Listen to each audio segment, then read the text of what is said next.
ایک دور دراز اور خوبصورت پرستان میں 7 بے حد خوبصورت پریاں رہتی تھیں۔ یہ پریاں ایک دوسرے سے اس قدر محبت کرتی تھیں کہ ان کی دوستی کو پورے پرستان میں مثال کے طور پر پیش کیا جاتا تھا۔ ان میں اس قدر پیار تھا کہ وہ سہیلیاں کم اور بہنیں زیادہ لگتی۔ ان کا معمول تھا کہ وہ ہر روز صبح سویرے باغ میں کھیلنے جاتیں، جہاں چمکتے ہوئے پھول، رنگین تتلیاں اور دلکش درخت ان کے گرد چھا رہتے۔ وہ ہر پل خوش رہتی تھیں اور اپنی زندگی میں کبھی کسی قسم کی پریشانی نہیں محسوس کرتی تھیں۔ پرستان کی ملکہ، جو کہ ایک بہت نرم دل اور ذہین شخصیت کی مالک تھی، ان 7 پریوں کی دوستی کو دیکھ کر بہت خوش ہوتی تھی۔ اس نے ان کی محبت اور دوستی کے پیش نظر ان کے لیے ایک خصوصی باغ بنایا تھا، جہاں نہ صرف رنگین پھول تھے بلکہ مختلف قسم کے جھولے بھی لگوائے گئے تھے تاکہ وہ وہاں آ کر کھیلیں اور اپنے دن کی تھکاوٹ دور کریں۔ دن گزرتے گئے اور ان 7 پریوں کی دوستی کا رشتہ مزید مضبوط ہوتا گیا۔ وہ ہر وقت ایک دوسرے کے ساتھ وقت گزارت، ایک دوسرے کی خوشی اور غم میں شریک رہتی، اور جب بھی کوئی مشکل آتی وہ مل کر اس کا حل نکالتی تھیں۔ پورے پرستان میں ان کی دوستی کی شہرت تھی اور لوگ ان کی محبت اور ہم آہنگی کی مثالیں دیا کرتے تھے۔ ایک دن جیسے ہی صبح کی نرم ہوائیں چلنے لگیں اور پریاں باغ میں کھیلنے کے لیے باہر نکلے، وہ دن کچھ مختلف تھا۔ ان کی معمول کی روزانہ کی سرگرمیاں جاری تھیں کہ اچانک ایک پری، جو ان سب میں سب سے زیادہ خوش مزاج تھی، شدید بخار میں مبتلا ہو گئی۔ اس کے جسم کی رنگت بدل چکی تھی اور وہ بے ہوش ہو رہی تھی۔ باقی پریاں فوراً اس کے پاس پہنچ گئیں اور ان کے چہرے پر فکر کی لکیریں دکھائی دینے لگیں۔ ان میں سے ایک پری نے حکیم کو بلایا، جو کہ ایک تجربہ کار اور جادوئی قوتوں کا حامل تھا۔ حکیم پریوں کے حالات دیکھ کر فوراً بولا، تمہاری دوست کی حالت بہت نازک ہے۔ اس کا علاج صرف ایک خاص جادوئی پھول سے ممکن ہے جو کہ پہاڑی کے اوپر واقع جھرنے کے کنارے پر الفاقتا ہے، مگر تم سب جانتی ہو کہ وہ جھرنا کس قدر بلند اور خطرناک ہے۔ ایک پری، جو کہ سب سے زیادہ بہادر تھی، فوراً بولی، ہم سب یہ جانتے ہیں حکیم بابا، لیکن اپنی دوست کی صحت یابی کے لیے ہم سب وہ پھول لانے کے لیے تیار ہیں۔ ہمیں اپنی جان کی پرواہ نہیں، بس ہمیں اپنی دوست کی زندگی بچانی ہے۔ اگلی صبح پریوں نے فیصلہ کیا کہ ایک پری بیمار پری کے پاس بیٹھے گی اور باقی سب مل کر پھول لانے کے لیے جھرنے کی طرف جائیں گی۔ جیسے ہی وہ جھرنے کے قریب پہنچی، ان کے سامنے ایک اور مشکل آئی۔ جھرنے کی اونچائی اتنی زیادہ تھی کہ ان کی الفاڑنے کی طاقت بھی کم پڑنے لگی۔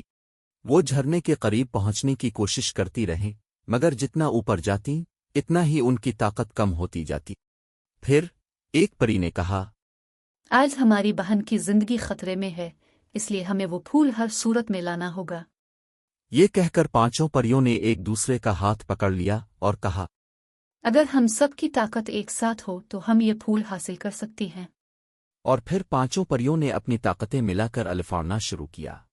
ایک لمحے کے لیے ان کا دل ڈوب گیا، لیکن وہ عزم کے ساتھ جھرنے تک پہنچنے میں کامیاب ہو گئیں۔ جھرنے کے قریب پہنچ کر انہوں نے ایک خوبصورت سفید پھول دیکھا جو جھرنے کے کنارے پر الفاگ رہا تھا۔ یہ پھول بہت زیادہ نایاب اور جادوئی تھا، اور اس کا عرق کسی کی زندگی بچانے کے لیے انتہائی ضروری تھا۔ ایک پری نے کہا، میں پھول توڑ کر لاتی ہوں، تم سب یہاں رک۔ پری پھول کے قریب پہنچ کر اسے توڑنے میں کامیاب ہو گئی، لیکن اس کے فوراً بعد پانی کی تیز دھار اور ہوا نے اس کا توازن بگاڑ دیا۔ وہ سفید پھول ابھی اس کے ہاتھ میں تھا اور وہ تیز پانی میں بہتی جا رہی تھی۔ یہ منظر دیکھ کر باقی پریوں کے دلوں میں خوف کا عالم تھا، لیکن انہوں نے ایک دوسرے کا ہاتھ پکڑ کر فوراً اس کی مدد کرنے کی کوشش کی۔ وہ ایک دوسرے کی مدد سے اپنی سہیلی کو پانی کی تیز دھار سے نکالنے میں کامیاب ہو گئیں، مگر اس دوران وہ پری جو پھول لے کر آئی تھی اپنی الفاڑنے کی صلاحیت کھو چکی تھی۔ جب وہ واپس اپنے دوست کے پاس پہنچی تو وہ سب پریاں نہ صرف تھکی ہوئی تھیں بلکہ انہیں اپنی سہیلی کی قربانی کا احساس بھی ہو رہا تھا۔ اس کے باوجود ان کا عزم اور محبت مزید گہرا ہو چکا تھا۔ سفید پھول کی خوشبو سے بیمار پری کو سکون آیا اور وہ آہستہ آہستہ صحت یاب ہونے لگی۔ آخرکار وہ پری جو اپنی الفاڑنے کی صلاحیت کھو چکی تھی، اس کا چہرہ پر مسکراہٹ تھی۔ اس نے کہا، یہ قربانی میں نے اپنی دوستی کی خاطر دی ہے، اور یہ وہ قیمت ہے جو سچی دوستی اور محبت کے لیے چکانی پڑتی ہے۔ باقی پریوں نے اس کا شکریہ ادا کیا اور کہا، ہم سب تمہارے ساتھ ہیں، تمہاری قربانی ہماری محبت کو مزید مضبوط بناتی ہے۔ آخرکار